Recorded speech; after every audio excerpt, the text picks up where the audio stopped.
जय श्री कृष्ण मित्रों। किसी ने क्या खूब कहा है कि सत्य जब भी मिला है अंदर ही मिला है, और जिन्हें भी मिलेगा अपने हृदय के भीतर, हृदय के अंदर ही मिलेगा। जिसने भी बाहरी संसार को छोड़कर अपने भीतर झांका है, उसने ही परम शांति और सच्चाई को पाया है। सत्य कोई वस्तु नहीं जिसे खोजा जाए, यह तो अनुभूति है जो तब होती है जब मन पूरी तरह से शांत और हृदय पूरी तरह से निर्मल हो। नमस्कार मित्रों, मैं एक बार फिर से आपका स्वागत करता हूं प्रेरणा पुंज चैनल पर, जहां आप सुन रहे हैं श्रीमद् भगवद गीता की एक शानदार श्रृंखला जिसका नाम है भगवद गीता की सीख। आज हम जानेंगे कि श्रीमद् भगवद गीता के 6ठे अध्याय से क्या सीखा जा सकता है, और वह भी बहुत ही सरल भाषा और आसान से शब्दों में। श्रीमद् भगवद गीता के 5वें अध्याय से हमने जाना कि भगवत प्राप्ति के लिए सर्वोत्तम मार्ग कौन सा है, अपने लक्ष्य को कैसे प्राप्त किया जाता है, और किस तरह से हमारा शरीर हमको आलस्य में बांधने की कोशिश करता है।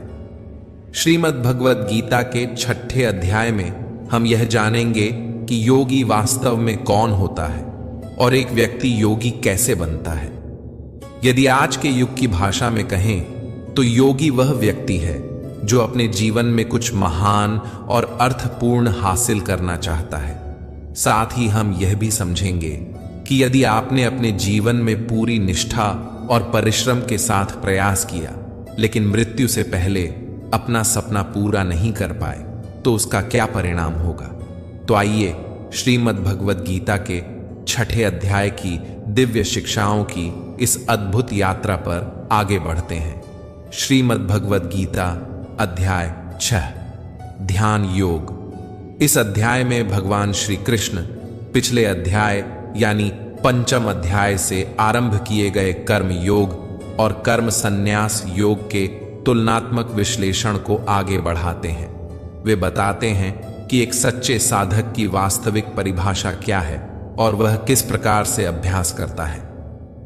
इस अध्याय का मुख्य उद्देश्य यह समझाना है कि साधना का सही तरीका क्या है और मन की शुद्धि एवं आत्मविकास कैसे संभव होता है। भगवान श्री कृष्ण समझाते हैं कि जब कोई व्यक्ति समर्पण भाव और श्रद्धा से कार्य करता है, तो उसका मन क्रमशः शुद्ध होता चला जाता है और उसकी आत्मा गहन आध्यात्मिक अनुभूति करने लगती है। जब मन शांत और नियंत्रित हो जाता है, तब साधना व्यक्ति के जीवन में आत्मिक उत्थान का प्रमुख साधन बन जाती है। ध्यान योग के माध्यम से एक योगी अपने चंचल मन को वश में करने का प्रयास करता है, क्योंकि भगवान बताते हैं कि अप्रशिक्षित मन हमारा शत्रु होता है, जबकि प्रशिक्षित मन हमारा सबसे प्रिय मित्र बन जाता है। श्री कृष्ण अर्जुन को सावधान करते हैं कि केवल कठोर तपस्या में लीन रहकर कोई योग में सिद्धि प्राप्त नहीं कर सकता। इसके लिए आवश्यक है कि व्यक्ति अपने भोजन, व्यवहार, मनोरंजन, कर्म और नींद, इन सभी को संतुलन में रखे। अंत में भगवान साधना की उस अवस्था का वर्णन करते हैं जब मन पूर्ण रूप से ईश्वर में एकाग्र हो जाता है। वे कहते हैं कि जिस प्रकार वायु रहित स्थान में रखा दीपक बिना डगमगाए स्थिर जलता है, उसी प्रकार साधक का मन भी ध्यान में पूर्णतः स्थिर और शांत होना चाहिए। वास्तव में मन को वश में करना अत्यंत कठिन कार्य है, लेकिन निरंतर अभ्यास और वैराग्य के माध्यम से इसे नियंत्रित किया जा सकता है। इसलिए जब भी मन इधर उधर भटकने लगे, तब हमें उसे तुरंत वापस लाकर भगवान में एकाग्र करना चाहिए। जब मन पूरी तरह से शुद्ध हो जाता है, तब वह अलौकिक अनुभूति में स्थिर हो जाता है। इस दिव्य अवस्था को समाधि कहा जाता है, जहां साधक असीम शांति और दिव्य आनंद का अनुभव करता है। इसके बाद अर्जुन भगवान से उस साधक के भविष्य के बारे में पूछते हैं जो इस मार्ग पर तो चलता है, लेकिन अस्थिर मन के कारण अपने लक्ष्य तक नहीं पहुंच पाता। श्री कृष्ण उसे आश्वस्त करते हैं कि जो व्यक्ति भगवत प्राप्ति का प्रयास करता है, उसके साथ कभी कोई बुराई नहीं हो सकती। भगवान हर जीव के पूर्व जन्मों में अर्जित पुण्य और आध्यात्मिक प्रगति को संजो कर रखते हैं और अगला जन्म मिलने पर उसी ज्ञान को पुनः जागृत कर देते हैं। इस प्रकार साधक अपनी अधूरी साधना को वहीं से आगे बढ़ा सकता है जहां वह पिछली बार रुका था। पूर्व जन्मों के अर्जित पुण्य और संस्कारों के बल पर योगी अपने वर्तमान जीवन में भी ईश्वर की प्राप्ति की दिशा में आगे बढ़ सकता है। अध्याय का समापन इस महत्वपूर्ण संदेश के साथ होता है कि योगी वही होता है जो भगवान के साथ एकत्व की साधना करता है। इसलिए वह तपस्वियों से, ज्ञानियों से और कर्मकांड में लिप्त कर्मियों से भी श्रेष्ठ माना गया है। और उन सभी योगियों में भी वह योगी सबसे उत्तम होता है जो भगवान की भक्ति में निरंतर लीन रहता है। इस अध्याय के पहले ही श्लोक में भगवान श्री कृष्ण अपने प्रिय मित्र, अपने परम सखा धनुर्धर अर्जुन से अत्यंत गहन और भावपूर्ण वाणी में कहते हैं, हे अर्जुन, वे मनुष्य जो बिना किसी फल की अपेक्षा के अपने कर्तव्यों का पालन करते हैं, वही वास्तव में सच्चे सन्यासी हैं, वही सच्चे योगी हैं। वे नहीं जो केवल यज्ञ की अग्नि को त्याग कर या शारीरिक कर्मों से दूर रहकर स्वयं को सन्यासी कहने लगते हैं। कितने ही लोग इस संसार में तरह तरह की बातें करते हैं। कोई कहता है मैंने सब कुछ त्याग दिया, कोई कहता है मैं सन्यासी बन गया, अब मुझे कुछ नहीं करना। लेकिन भगवान श्री कृष्ण यहां इन भ्रांतियों को पूरी स्पष्टता से दूर करते हैं। वे कहते हैं, अगर कोई व्यक्ति स्वयं को ज्ञानी मानकर आत्मा की बातें करके अपने कर्तव्यों से मुंह मोड़ लेता है तो वह सच्चा सन्यासी नहीं है। फिर श्री कृष्ण अर्जुन से अत्यंत करुणा और प्रेरणा से भरे स्वर में कहते हैं, हे अर्जुन, मनुष्य को स्वयं ही अपने उद्धार का प्रयास करना चाहिए। वह अपनी आत्मा को अधोगति की ओर न जाने दे। यह वाक्य एक गूंज की तरह आत्मा में उतरता है कि कोई और नहीं, सिर्फ हम ही अपने जीवन की दिशा तय करते हैं। भगवान समझाते हैं कि केवल सांसारिक कर्मों को त्याग देने से कोई योगी नहीं बनता, बल्कि जो व्यक्ति अपने सभी कर्तव्यों को ईमानदारी से निभाता है और फिर भी उनके फल की इच्छा नहीं करता, वही असली योगी है, वही सच्चा साधक है। फिर वे अत्यंत मार्मिक रूप से कहते हैं, जो व्यक्ति अपने मन को जीत लेता है उसके लिए इस संसार में कुछ भी असंभव नहीं रह जाता। लेकिन जिसका मन ही उसे भटका रहा हो, वह संसार की किसी भी चीज को नहीं पा सकता, क्योंकि जब हमारा मन हमारा सेवक बन जाता है तब वह हमारा सबसे सच्चा मित्र होता है। लेकिन जब हम ही अपने मन के गुलाम बन जाते हैं तब वही मन हमारा सबसे बड़ा शत्रु बन जाता है। भगवान श्री कृष्ण अत्यंत करुणा और गहराई से अर्जुन से कहते हैं, हे अर्जुन, वे योगी जिन्होंने अपने चंचल मन पर विजय प्राप्त कर ली है, वे जीवन के हर द्वंद्व से ऊपर उठ जाते हैं, चाहे वह सर्दी गर्मी हो, सुख दुख हो या मान अपमान। ये विरोधाभास उन्हें विचलित नहीं कर पाते। ऐसे योगी भीतर से शांत, स्थिर और भगवान की भक्ति में अडिग रहते हैं। भगवान का स्वर मानो अर्जुन के हृदय को छूता है। वे कहते हैं कि जो योगी ज्ञान और विवेक से संतुष्ट हैं, जिन्होंने इंद्रियों पर पूर्ण नियंत्रण पा लिया है, वे परिस्थितियां चाहे जैसी भी हों, भीतर से कभी नहीं डगमगाते। उनके लिए धूल, पत्थर और सोना सब एक समान है। उन्हें किसी चीज का न लोभ होता है न अभाव की पीड़ा। ऐसे योगी सबको एक ही दृष्टि से देखते हैं, चाहे वह मित्र हो या शत्रु, शुभ चिंतक हो या द्वेषी, पुण्यात्मा हो या पापी।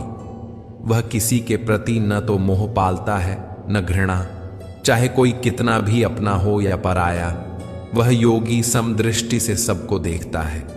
यही निष्पक्षता, यही करुणा योगी का असली गुण है। भगवान कहते हैं, हे अर्जुन, जब तुम्हारे भीतर ऐसा भाव जागृत हो जाए जब तुम संसार की वस्तुओं, विचारों और वासनाओं से मोहित होना छोड़ दो, जब तुम सबके प्रति, चाहे वे मनुष्य हों या पशु पक्षी, एक समान दया और करुणा का भाव रखने लगो, तभी समझना कि तुम सच्चे योगी बनने की दिशा में अग्रसर हो। और फिर एक अत्यंत मधुर लेकिन दृढ़ संदेश में श्री कृष्ण अर्जुन से कहते हैं, हे पार्थ, जब यह योगी भाव जागे तब किसी आशा या भय के बिना अपने मन को अपना मित्र बनाकर मेरा ध्यान करो। यहां श्री कृष्ण का संदेश स्पष्ट है कि योग सिर्फ शरीर को मोड़ने या सांसों को नियंत्रित करने की क्रिया नहीं है। यह आत्मा की एक ऐसी अवस्था है जहां मन शांत हो, दृष्टि सम हो और हृदय में सिर्फ भक्ति की ज्योति जल रही हो। फिर वे अर्जुन को जीवन में संतुलन का महत्व सिखाते हैं। वे कहते हैं, हे अर्जुन, जो लोग बहुत अधिक भोजन करते हैं या बहुत कम भोजन करते हैं, बहुत अधिक सोते हैं या बहुत कम सोते हैं, वे योग में सफल नहीं हो सकते। इस गूढ़ ज्ञान में एक बेहद मानवीय चेतावनी छुपी है कि अति किसी भी चीज की ठीक नहीं। योग का मार्ग संयम का मार्ग है। जो व्यक्ति अपने आहार विहार को संयम में रखता है, जो कर्म और विश्राम के बीच संतुलन बनाए रखता है और जो अपनी निद्रा और जागरण को साधे रखता है, वही योग का वास्तविक अभ्यास कर सकता है। और ऐसा व्यक्ति ही जीवन के दुखों को शांति में रूपांतरित कर सकता है। भगवान श्री कृष्ण आगे कहते हैं, सच्चा योगी वही होता है जो अपने आहार और निद्रा में संतुलन रखता है। वह न तो अत्यधिक भोग करता है और न ही कठोर उपवासों में शरीर को कष्ट देता है। उसका जीवन संतुलन और संयम से भरा होता है। ऐसा योगी जब कोई वचन देता है तो उस पर अडिग रहता है, जैसे शांत और स्थिर वायु में दीपक की लौ टिमटिमाए बिना स्थिर रहती है। जब उसका मन भटकने लगता है तब वह उस चंचलता को पहचान कर उसी क्षण उसे नियंत्रित करता है और दोबारा अपने मन को साधना में एकाग्र कर लेता है। और जब वह योगी इस निरंतर अभ्यास के बल पर संपूर्ण ज्ञान की अवस्था में पहुंच जाता है, तब कोई भी बड़ा से बड़ा दुख उसे विचलित नहीं कर सकता। उसका मन अब संसार के द्वंद्वों से ऊपर उठ जाता है। वह उस ऊंचाई पर पहुंच जाता है जहां उसकी चेतना भगवान से एकाकार हो जाती है। ऐसा योगी सब जीवों में भगवान को देखता है और भगवान में ही समस्त जीवों को। उसका हृदय समता और करुणा से भरा होता है। श्री कृष्ण कहते हैं, जो मुझे सर्वत्र देखता है और हर वस्तु में मेरा अनुभव करता है, मैं उसके लिए कभी ओझल नहीं होता और वह भी मेरे लिए कभी ओझल नहीं होता। हम दोनों एक दूसरे में पूर्ण रूप से उपस्थित होते हैं। यह सुनकर अर्जुन के भीतर एक चिंता उठती है, एक मानवीय शंका जो हर साधक के भीतर कभी न कभी जन्म लेती है। वह भावुक स्वर में कहता है, हे मधुसूदन, आपने जिस योग पथ का वर्णन किया है वह मुझे बहुत ही कठिन प्रतीत होता है। यह पथ व्यवहार में लाना मेरे लिए असंभव सा लगता है, क्योंकि मेरा मन अत्यंत चंचल, अशांत, हठी और बलवान है। सच कहूं तो मुझे मन को वश में करना वायु को पकड़ने से भी कठिन प्रतीत होता है। श्री कृष्ण मुस्कुराते हैं। वे जानते हैं कि अर्जुन अकेला नहीं है। यह प्रश्न हर साधक का है। वे अत्यंत करुणा से कहते हैं, हे महाबाहु अर्जुन, जो तुमने कहा वह बिल्कुल सत्य है। मन को वश में करना वास्तव में बहुत कठिन कार्य है, लेकिन यह भी जान लो कि निरंतर अभ्यास और वैराग्य, विरक्ति के द्वारा इसे संभव बनाया जा सकता है। दृढ़ संकल्प और आत्मविश्वास से असंभव भी संभव हो सकता है। फिर अर्जुन एक और गहरी चिंता व्यक्त करता है, हे केशव, यदि कोई योगी श्रद्धा के साथ इस मार्ग पर चलता है लेकिन उसका मन स्थिर नहीं रह पाता और वह प्रयत्न करने के बाद भी इस जीवन में योग के लक्ष्य तक नहीं पहुंच पाता, तो उसका क्या होता है? क्या उसका परिश्रम व्यर्थ चला जाता है? यह प्रश्न किसी एक अर्जुन का नहीं है, बल्कि हर उस साधक का है जो मन को वश में करने का संघर्ष करता है, जो कभी कभी टूटता है, बिखरता है, लेकिन भीतर से जानता है कि उसकी यात्रा सच्ची है। भगवान श्री कृष्ण, जिनकी वाणी जीवन का अमृत है, अर्जुन को शांत भाव से उत्तर देते हैं। हे प्रथापुत्र, इस आध्यात्मिक पथ पर चलने वाले योगी का न तो इस लोक में विनाश होता है और न ही परलोक में। हे मेरे प्रिय सखा, जो भगवत प्राप्ति के मार्ग पर चला है उसे कोई बुराई पराजित नहीं कर सकती। यह राह भटक सकती है, रुक सकती है, पर समाप्त नहीं होती। श्री कृष्ण आगे कहते हैं, यदि कोई योगी अपने जीवन में पूर्ण सिद्धि प्राप्त नहीं कर पाता तो उसकी आत्मा मृत्यु के उपरांत पुण्य आत्माओं के लोक में जाती है। वहां वह सुखमय जीवन व्यतीत करता है और फिर अनेक वर्षों के पश्चात वह पुनः पृथ्वी पर जन्म लेता है, या तो किसी कुलीन धर्मनिष्ठ परिवार में या फिर ऐसे परिवार में जहां दिव्य ज्ञान और आध्यात्मिकता का वातावरण होता है। श्री कृष्ण यह भी स्पष्ट करते हैं कि ऐसा जन्म अत्यंत दुर्लभ होता है। यह कोई साधारण अवसर नहीं है। वह आत्मा वहां से अपनी यात्रा पुनः आरंभ करती है जहां पिछले जन्म में वह रुकी थी। उसका पूर्व जन्म का योग, उसका अभ्यास, उसकी साधना, सब कुछ उसके साथ चलता है। अर्जुन, श्री कृष्ण प्रेम से कहते हैं, सच्चाई की ओर बढ़ना, परमात्मा की ओर चलना, यह हर आत्मा का अधिकार है। और यदि कोई योगी किसी कारणवश राह से भटक भी जाए तो भी उसका प्रयास व्यर्थ नहीं जाता। वह पुण्य लोक में आनंद भोग कर फिर से इस धरती पर आता है और अपनी यात्रा वहीं से पुनः शुरू करता है।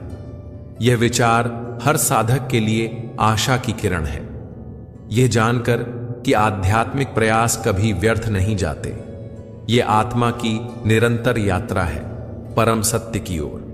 श्री कृष्ण आगे कहते हैं, जो योगी इस प्रयास को लगातार करता रहता है वह जन्मों के बाद अपने जीवन चक्र से मुक्त हो जाता है और अंततः परमात्मा में लीन हो जाता है।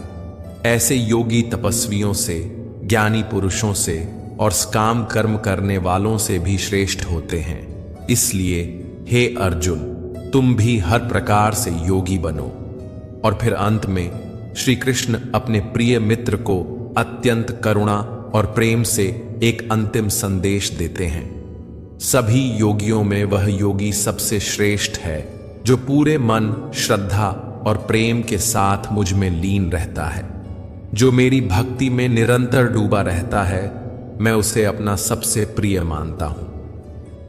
मित्रों, श्रीमद् भगवद गीता के 6ठे अध्याय से हमें यह महान संदेश मिलता है कि हर वह व्यक्ति जिसकी आंखों में कुछ बड़ा करने का सपना हो, जिसे अपने जीवन में कोई विशेष लक्ष्य प्राप्त करना हो, उसे अर्जुन की तरह एक योगी बनना चाहिए। योगी कौन है? योगी वह होता है जो अपनी भावनाओं को संतुलित रखता है, जो अपने लक्ष्य के प्रति पूर्ण निष्ठा से कार्य करता है, जो हर परिस्थिति में अपने मन को नियंत्रित करता है और कभी हार नहीं मानता। वह जीवन की हर चुनौती को अपने आत्मविश्वास और संयम से पार करता है। लेकिन मित्रों, यह जीवन अनिश्चितताओं से भरा है। हम नहीं जानते कि कल क्या होगा। यही प्रश्न हर व्यक्ति के मन में आता है। यदि मैं अपने सपनों को पूरा करने के लिए पूरी जिंदगी मेहनत करता रहूं, लेकिन पहले ही मृत्यु आ जाए, तो क्या मेरी सारी मेहनत व्यर्थ चली जाएगी? यहीं पर भगवान श्री कृष्ण हमें एक गहरा और रहस्यमय उत्तर देते हैं। वे कहते हैं कि अगर आप सच्चे मन से प्रयास कर रहे हैं, कठिन परिश्रम कर रहे हैं और अनुभव तथा ज्ञान अर्जित कर चुके हैं, लेकिन किसी कारणवश आपको अपने जीवन में लक्ष्य की प्राप्ति नहीं हो पाती और आपकी मृत्यु हो जाती है, तो भी आपका प्रयास व्यर्थ नहीं जाता। भगवान श्री कृष्ण आश्वस्त करते हैं कि ऐसे योगी मृत्यु के पश्चात पुण्य लोकों में जाते हैं जहां उन्हें सुख और शांति प्राप्त होती है। जब वहां पर उनके पुण्य कर्मों का फल समाप्त होता है, तब वे फिर से पृथ्वी पर जन्म लेते हैं, और वह भी ऐसे कुल या वातावरण में जहां उन्हें पिछले जन्म का ज्ञान, अनुभव और मानसिक स्तर पहले से ही प्राप्त होता है। इस तरह से वह आत्मा अपने अधूरे कार्य को नए जीवन में दोबारा शुरू कर सकती है। वहीं से जहां पिछली यात्रा थमी थी, वह फिर से प्रयास करती है और निरंतर अभ्यास करते हुए अंततः अपने परम लक्ष्य मोक्ष की प्राप्ति कर लेती है। मित्रों, इस अध्याय से हमें यह भी सीख मिलती है कि कोई भी प्रयास, कोई भी सच्ची मेहनत कभी व्यर्थ नहीं जाती। हर प्रयास आत्मा की यात्रा को एक कदम आगे ही ले जाता है। आशा है कि श्रीमद् भगवद गीता के 6ठे अध्याय की यह सरल और भावनात्मक व्याख्या आपको पसंद आई होगी। आपने इस अध्याय से क्या सीखा, कृपया हमें कमेंट में जरूर बताएं। अगर इस वीडियो में मुझसे कोई त्रुटि रह गई हो तो मैं आप सबसे क्षमा प्रार्थी हूं। जल्द ही मिलेंगे गीता के 7वें अध्याय की एक और सुंदर, सरल और ज्ञानवर्धक व्याख्या के साथ। तब तक के लिए अपना ध्यान रखें, स्वस्थ रहें, प्रसन्न रहें। जय श्री राधे कृष्ण। राधे राधे।